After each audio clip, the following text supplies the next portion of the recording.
Es complicado. Es toda una, como lo dice, toda una cadena. Exacto. Toda una cadena que es incluso imposible de determinar. O sea,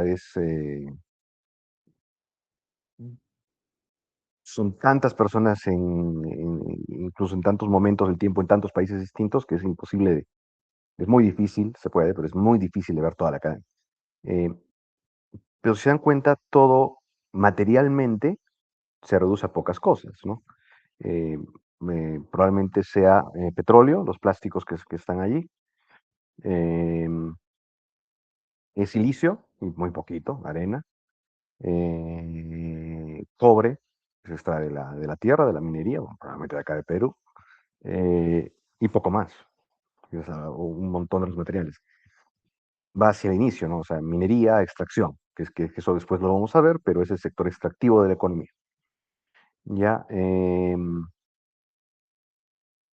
todo lo demás es trabajo, es el trabajo del minero, el trabajo del ingeniero, el trabajo de los transportistas pues, tienen que llegar de alguna manera, ¿no? Entonces, el transporte, bueno, el transporte se quema combustible, pues, el transporte de los trabajadores de la refinería que transforman el petróleo en gasolina, y todo es labor.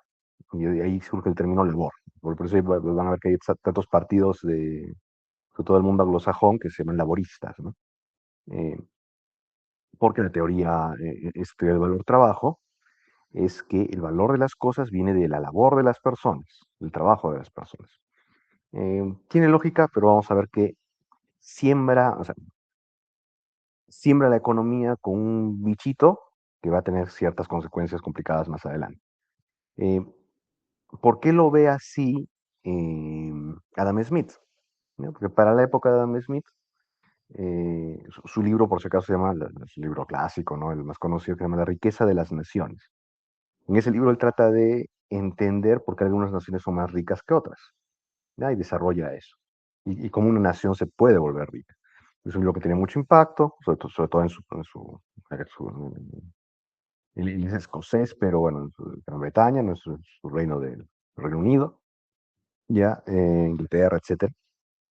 Y tiene mucha influencia porque para ese momento de la historia, eh, se transforman en varias cosas desde el punto de vista económico. En ese momento estábamos en términos económicos en una época que se llama el mercantilismo.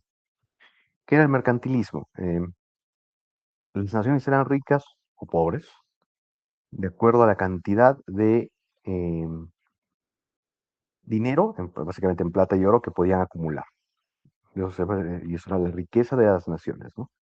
Y se comparaban entre ellos. En ese mismo momento también empiezan a surgir los primeros estados-nación, ¿no? España, Inglaterra, Francia, ¿no? Em, ¿Cuál era la potencia? Estamos hablando de 1720, me imagino. ¿Cuál era eh, la potencia hegemónica, es decir, que, la mayor potencia de esa época, en 1720? ¿Qué país? ¿Qué nación, en realidad? Sí, Henry. A ver, si mal no recuerdo, creo que entonces era Inglaterra, creo que era. No, en ese momento todavía no. O no, ¿Ya? no. O Sí, sí. era, Para ese o momento seguía siendo España. seguía siendo España, ¿no? Pero para ese Ah, momento seguía siendo España. Ya, era la nación más rica, la más potente, ya estaba empezando a subir cierta decadencia, ya, pero seguía siendo la nación más rica, la nación más potente. ¿Por qué? Porque en esa época, como les dije, la riqueza de las naciones se medía por la cantidad de oro y plata. Mientras el resto de naciones, Inglaterra, Francia, Alemania, Italia, todavía no estaban unificadas, China, todas tenían que em, utilizar los recursos que tenían para comerciar entre ellas, para obtener oro y plata en vender cosas, ¿no? Vender lo que sea que podían producir. ¿Ya? España no tenía esa desventaja. ¿De dónde sacaba su oro y su plata? No tenía comercio. ¿Dónde lo sacaba el oro y la plata? En España, ¿no? Porque España no es que tenga muchas minas de oro y plata, ¿no? O sea, la península, ¿no? ¿De dónde lo sacaba? Mm, mm, Era de Portugal, tal vez, profe. Bueno, pero no sé si en Mm, esa época existía no, Portugal. no sé si. Sí, era un reino aparte, pero. Es más, Portugal estaba por ahí con la segunda, una gran potencia, la otra de las potencias, ¿no? Ahora es mucho más pequeña, ¿no? Pero ¿cuál era la ventaja que tenía España? O sea, todos los demás tenían que trabajar por su oro y su plata, excepto España. ¿Por qué? ¿Cómo tenía su oro y su plata?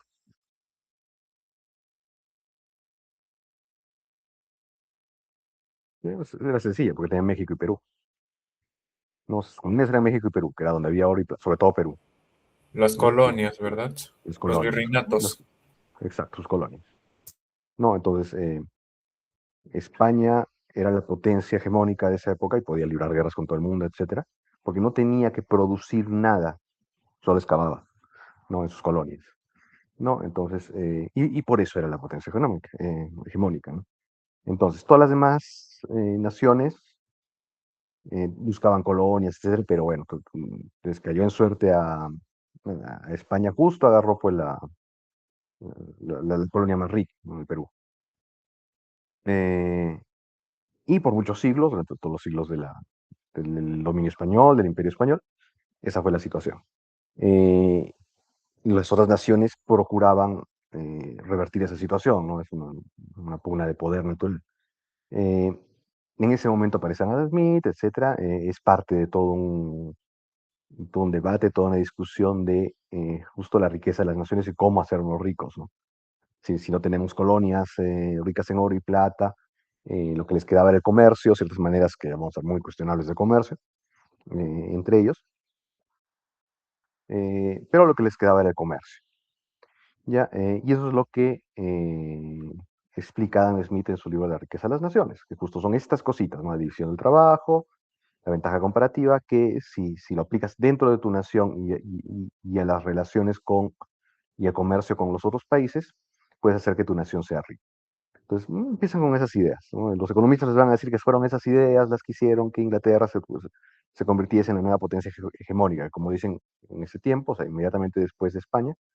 La siguiente potencia hegemónica fue Inglaterra, ¿no? El imperio inglés, el imperio británico, hasta la Segunda Guerra Mundial, la Primera y la Segunda Guerra Mundial. Eh, entonces, pero hay otra cosa que pasa en esa época, ¿no? Que en mi opinión, otra vez, que es mía y propia. Acá más cosas de la paradoja del valor, se los dejo para que lo lean. Y hay otra cosa que también pasa en Inglaterra y que es eh, fruto directo de la revolución científica que había empezado Newton también en Inglaterra. ¿Cuál es esa? ¿Qué ocurre en la Inglaterra ya?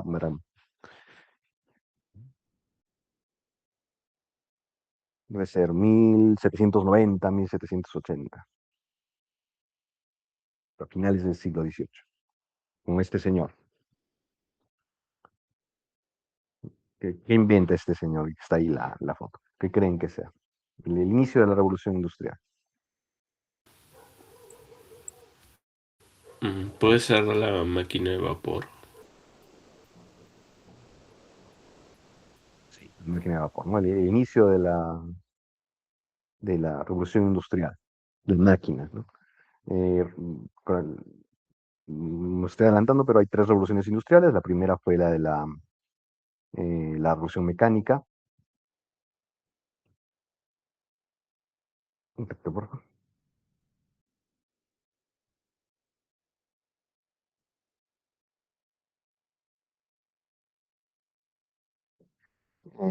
Luego viene la revolución eléctrica, a finales del siglo XIX y comienzos del siglo XX. Y luego la tercera revolución industrial, que es en la que estamos, bueno, ya estamos en la cuarta en realidad, a finales del siglo XX y comienzos del siglo XXI, que es la revolución de la electrónica. Entonces, en ese orden va, mecánica, electricidad y electrónica. Eh, y ocurre la revolución industrial. El señor James Watt, ¿no? Entre comillas, inventor de la máquina de vapor, pero en realidad solo inventó un par de cositas, ¿no?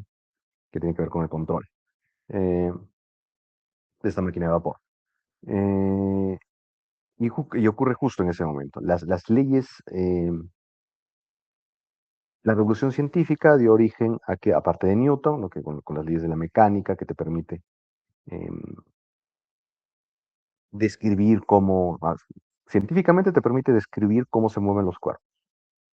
Pero los ingenieros, nosotros, usamos esas leyes de la mecánica para diseñar máquinas, diseñar em, dispositivos, ¿no?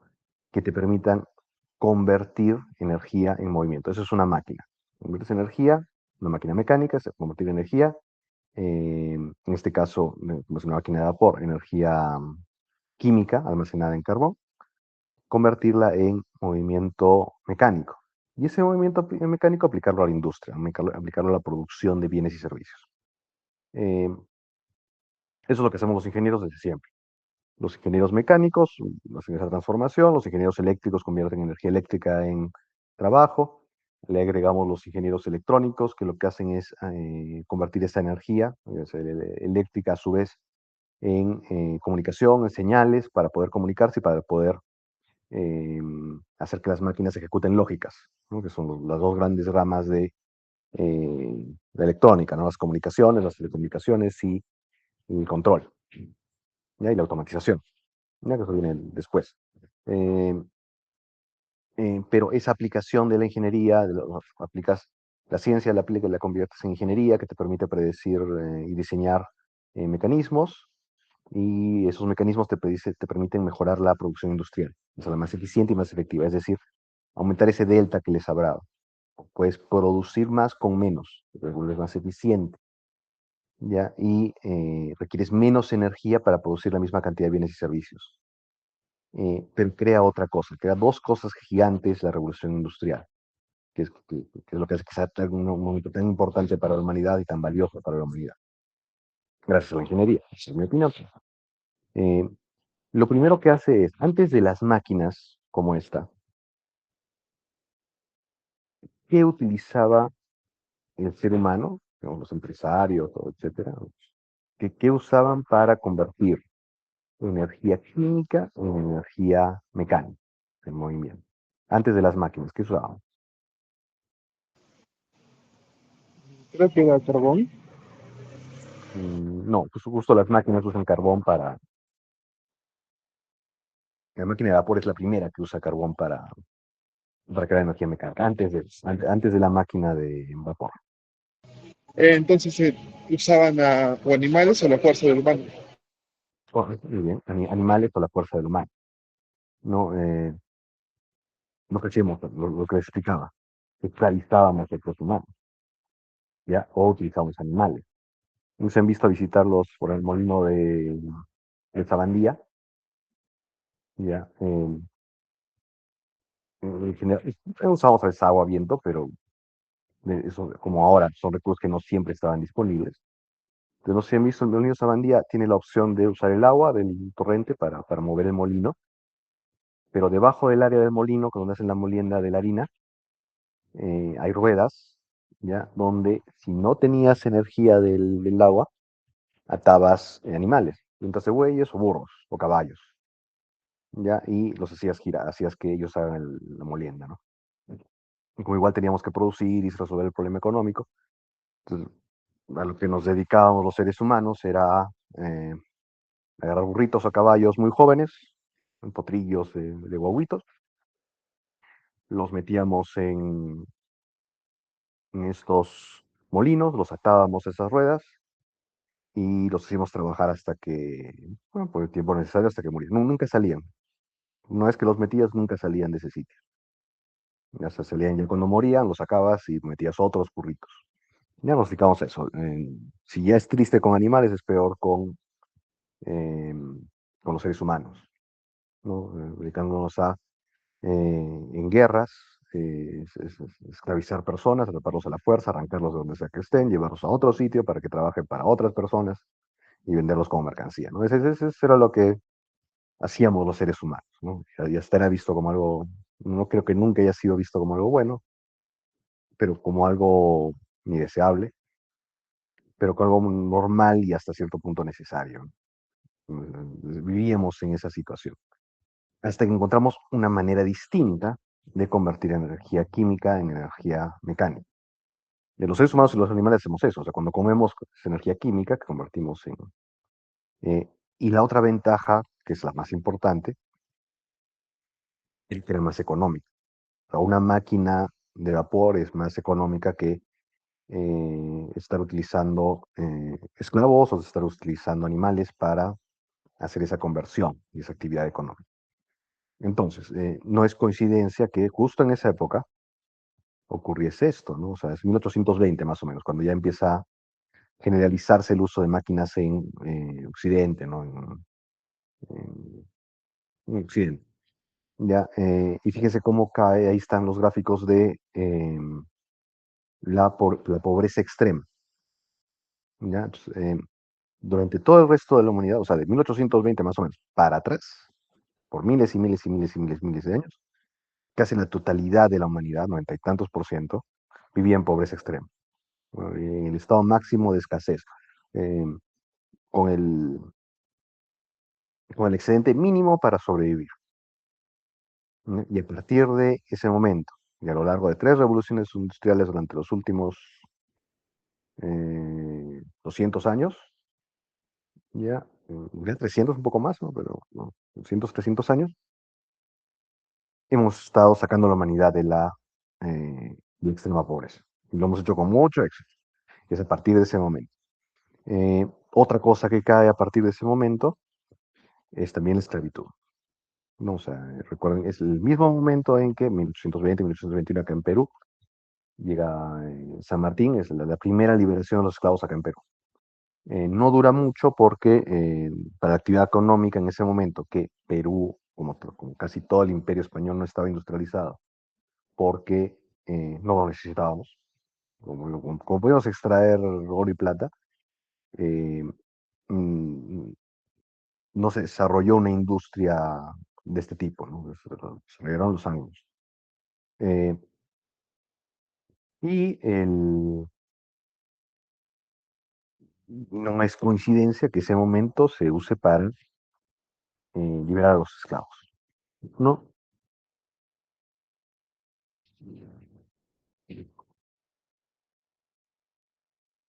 No es coincidencia que ese momento se use para liberar a los esclavos. El,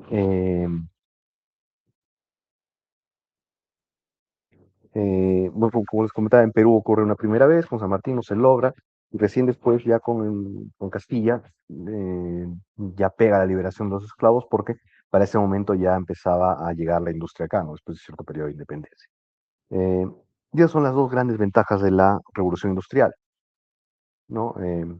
Nos permitió, bueno, disminuir radicalmente la pobreza humana, ¿ya? Y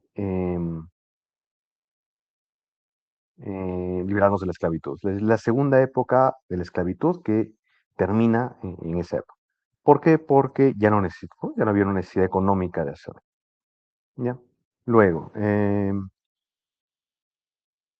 ocurre en esa época? ¿Ya? Como empieza a haber industria, ¿ya? Las ciudades, sobre todo las ciudades industriales europeas, Londres, París, eh, se empiezan a llenar de industria, las ciudades alemanas, las ciudades francesas, las grandes ciudades industriales británicas, ya empiezan a llenarse de industria, ¿no?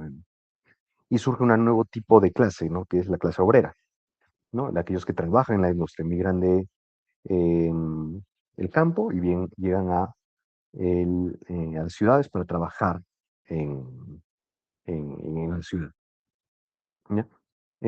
Así como la mayor parte de la humanidad sale de la pobreza, hay grupos eh, minoritarios que se vuelven muy ricos y ya pueden vivir sin trabajar, ¿no?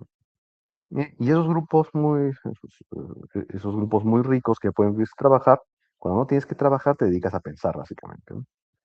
Y y surge la escuela neoclásica de la economía, ¿no? Entonces replantean, vuelven a pensar la economía, ¿no? A partir de el clasicismo, que es el de Adam Smith. Ya surge lo que tras la llamada revolución marginal, ya que es la de Adam Smith y David Ricardo, eh, y empiezan desarrollan más ese mecanicismo, ese cientificismo de la economía. ya empiezan a usar muy intensivamente, esto es lo que hasta ahora es la costumbre de los economistas, matemáticas, modelos formales, ecuaciones, siguen persiguiendo esa manera de intentar predecir, pero ya de una mejor manera, porque ya a ese momento ya se habían dado cuenta de que no lo predecía tan bien, no era una ciencia tan exacta como la física, la química, etcétera. Y surge un nuevo tipo de pensamiento económico, ¿ya? Eh, y es lo que se llama el supuesto de los agentes racionales, me inventan eso. Entonces, ¿qué es un agente? A ver, ahora que está de moda la inteligencia artificial agéntica, ¿no? ¿Quién me responde? ¿Qué es un agente?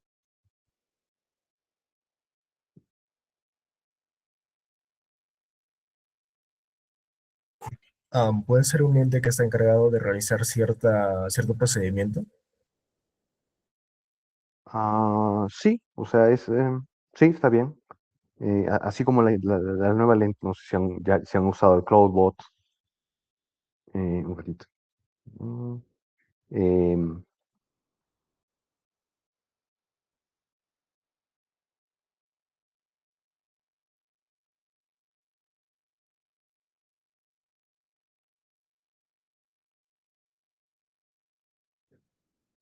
eh, Ahora la inteligencia artificial agéntica es la que tú le dices qué hacer, ¿no? Ábreme la carpeta tal, saca de ahí un archivo, luego le haces un resumen y se lo envías por correo a tal persona, ¿no? Le sigues dando instrucciones, pero la acción la hace solo en este caso, la inteligencia artificial, ¿no? Sí, un agente gestiona diferentes inteligencias artificiales para hacer procesos complicados, exacto, ¿no? Entonces, es un agente de inteligencia artificial. Eh, ¿Qué se llama tener agencia? Ya es que puedas tomar decisiones independientes y ejecutar acciones independientemente. ¿Ya? Y en ese momento, de los que lo neoclásicos, surge lo que se llama el agente económico. Ya. Entonces, una persona, ya existía antes, pero lo conceptualizan, es un agente económico, ¿no? O sea, pues yo tomo decisiones sobre mis valores, tomo decisiones sobre mis acciones, sobre lo que produzco, lo que no produzco, etcétera, ¿no? Eh, y lo que plantean los neoclásicos, que también después van a ver que van a ver que es un conjunto de errores que llevan en ese momento no se ven como errores, pero que sí llevan a una situación, no, supongo que no lo sabían, espero, pero una situación bien complicada. ¿Qué suponen estos neoclásicos? Que también es algo que se ve mucho que sigue ocurriendo se sigue enseñando en las escuelas de economía, sobre todo en el curso de microeconomía. Eh, que los agentes económicos son agentes racionales. Como son seres humanos, y en esa época teníamos la alucinación de que el ser humano era el animal racional, eh, pensaban que las decisiones económicas también eran racionales. ¿Ya? Y a partir de ese principio, desarrollan más la teoría económica. ¿Ya? ¿Por qué lo hacía en realidad? Me olvidé decirles esto con el caso de Adam Smith. Eh, no es que me imagino que no se cuestionaban mucho ese concepto porque pues, les convenía, ¿no? O sea, si ese es si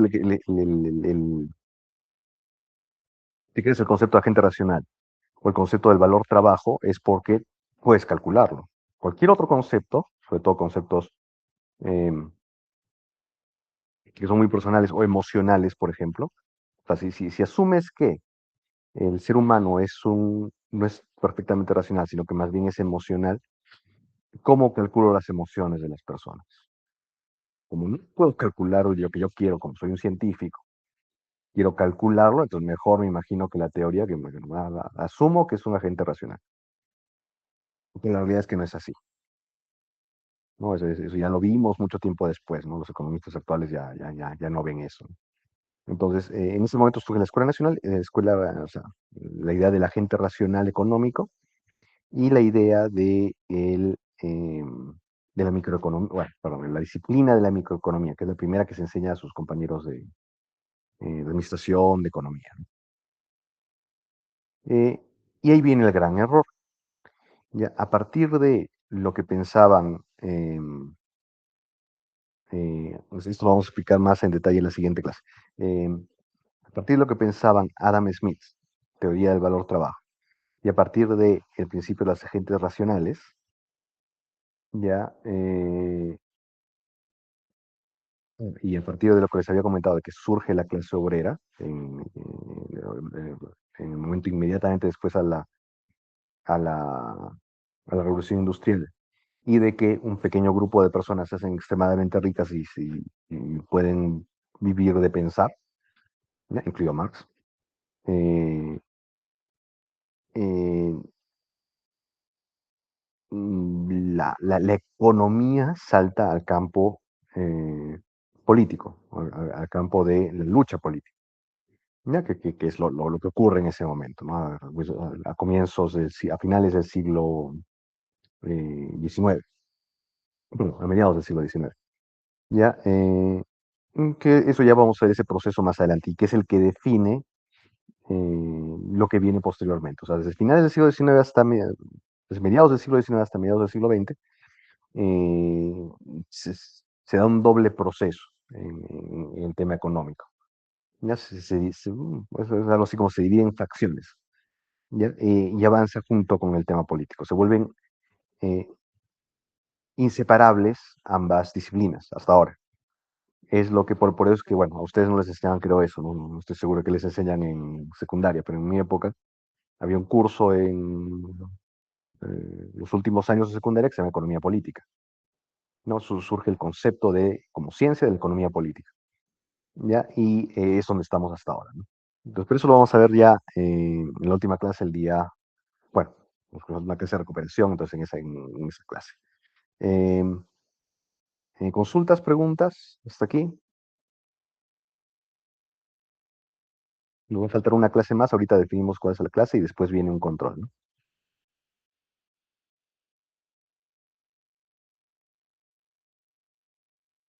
Ya. Entonces, las sugerencias para la recuperación. Voy a abrir mi calendario.